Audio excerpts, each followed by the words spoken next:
जब आपको कोई डायलॉग मिलता है तो आपको डायलॉग को समझने में शायद दिक्कत होती होगी।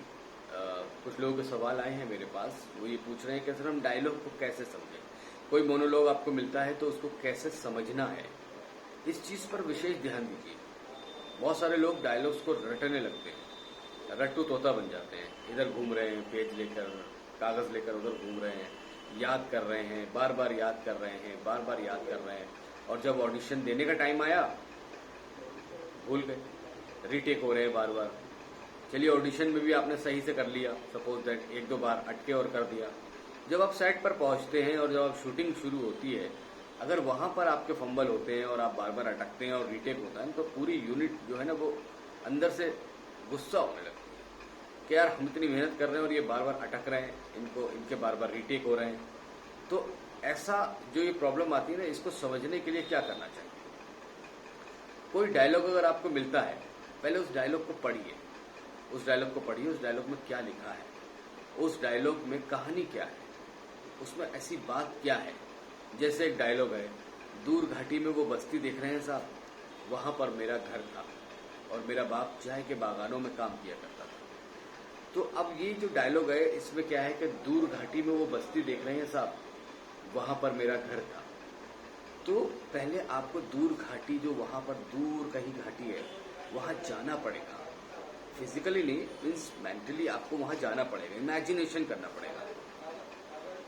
दूर घाटी में वो बस्ती देख रहे हैं साहब, वहां पे मेरा घर था, मेरा बाप वहां पे चाय की दुकान पर काम किया करता था। तो ऐसा अगर डायलॉग कुछ आता है या कोई भी ऐसा डायलॉग आता है, तो डायलॉग को पहले समझिए कि डायलॉग में कहानी क्या है, डायलॉग में है क्या।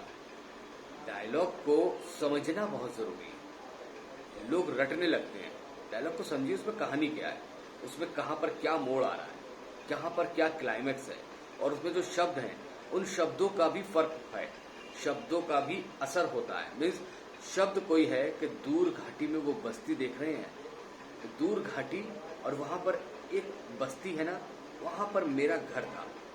एक दूर घाटी है, वहां पर एक बस्ती है, वहां पर मेरा एक छोटा सा घर था, है ना। तो वहां पर उस बंदे का घर था, वहां पर मेरा बाप चाय के बागानों में काम किया करता था, वहीं पर चाय के बागान भी हैं।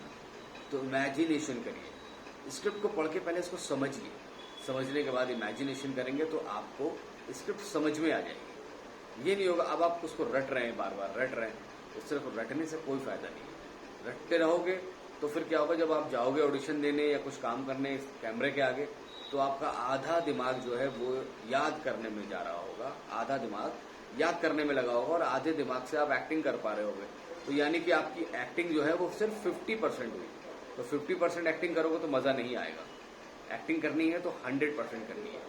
100% एक्टिंग कैसे होगी कि डायलॉग को समझ लेना है, समझ लिया उसको फिर अपने तरीके से करिए, अपने अंदाज से करिए, जैसे आप हैं उस तरह से करिए, तो वो और ज्यादा बेटर होगी और 100% एक्टिंग निकल के आएगी। ठीक है, तो डायलॉग को समझना बहुत जरूरी है। रटेंगे तो रटने में बहुत ज्यादा दिक्कत हो जाएगी। ठीक है, तो ये वीडियो कैसा लगा जरूर बताइएगा, कमेंट करिएगा, लाइक करिएगा, शेयर करिएगा। Thank you so much.